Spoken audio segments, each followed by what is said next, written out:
Hello and welcome back to my channel. This time I've written a short story called At World's End, and I'll be honest when I say that it still needs a lot of editing and we're filled with grammatical areas that I haven't caught yet. So this might not exactly be the easiest read, but if you want to do it, go for it.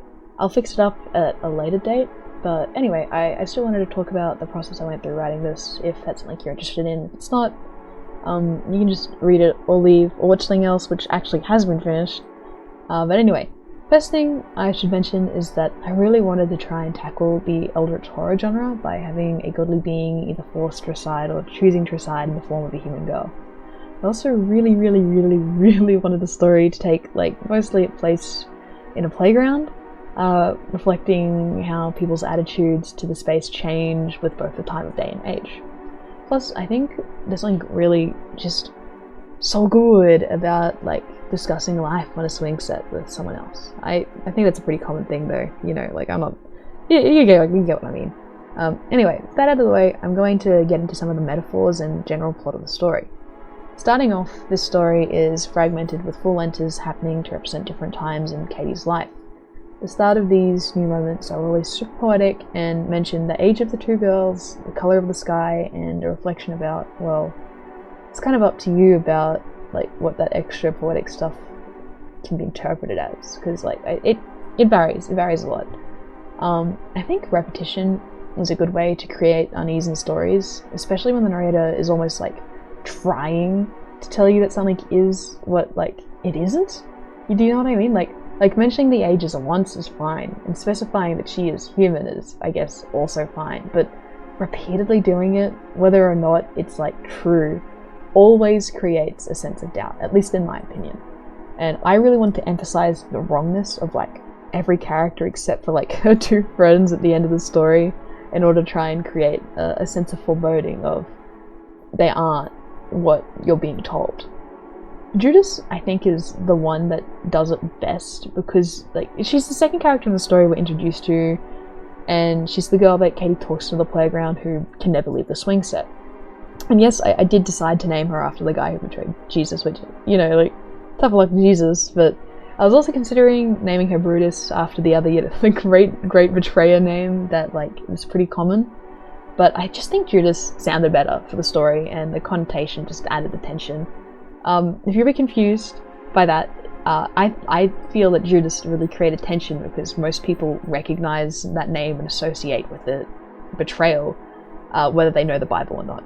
At this point, Katie seems mostly normal, and Judas is described as just another human. Can't leave the swing set for some reason, but just, human. They're described as normal, but they're just so clearly not. And her name itself just creates a sense of foreboding.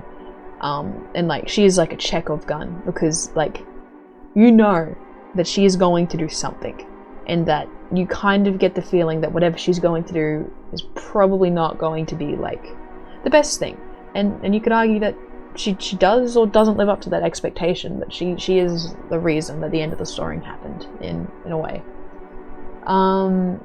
Anyway, the conversation at the start shared between these two girls is pretty innocent, and the interaction, despite the foreboding, doesn't seem too bad. However, it's when we're introduced to Katie's mother that things really get amped up. And if you hadn't caught on to the supernatural-esque aspect of the story, I really hope that you know it is supernatural now. Originally, I intended for the mother to be part of a cult that was responsible for keeping the being residing in Katie at bay. Whether or not she was Katie's real mother was to be determined by the reader. I wasn't really fussed about whether or not they're having just a stranger raise her, but I ended up scratching that idea. Oh my god, I just couldn't work with it. It wasn't working out, and I chose to approach the being inside Katie from a different angle. God, it took me so long to decide the being's nature, which is why it was so hard to write. After a lot of rewriting, and I mean a lot of rewriting, I ended up just going with that the being inside Katie put itself there on purpose.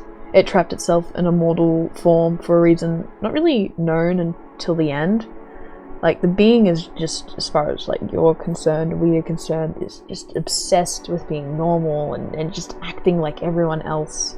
and due to this it created its own mother, because, you know, normal kids have a mother, and the mother was also tasked with making sure that whatever the being did to itself to keep it trapped as just boring, plain old Katie, didn't break, just to keep her there. Unfortunately, like, the being didn't really, like, create the mother very well. Like, they didn't have one, obviously. They've never had a mother, and they just did their best, and it just turned out wrong. The mother figure is just cartoon-like, and just wants to keep the power that her creator gave her, like, just to keep Katie in check as long as possible.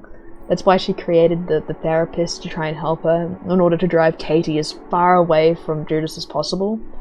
It's the push and pull from the mother and Judas, which, like, over a being infinitely more powerful than them, which is, like, the main conflict of the story. Even if it's not obvious, and well, they're not in, like, every scene, it's, like, them fighting. Like, the mother doesn't want it to ever remember, and Judas just wants it to come back for whatever reason, you know? The story ends when the spell hiding Katie does finally break. We kind of knew it was going to break. And it's implied that the whole world kind of just goes bonkers, like absolutely hog wild, like insane over like what Katie truly is, and we get like a cult almost spring up, an obsessive cult, and they're just going insane. Like, it breaks the world, it probably breaks the galaxy. It's like a pressure point in like a bunch of pipes that just exploded, and now no one has water anymore.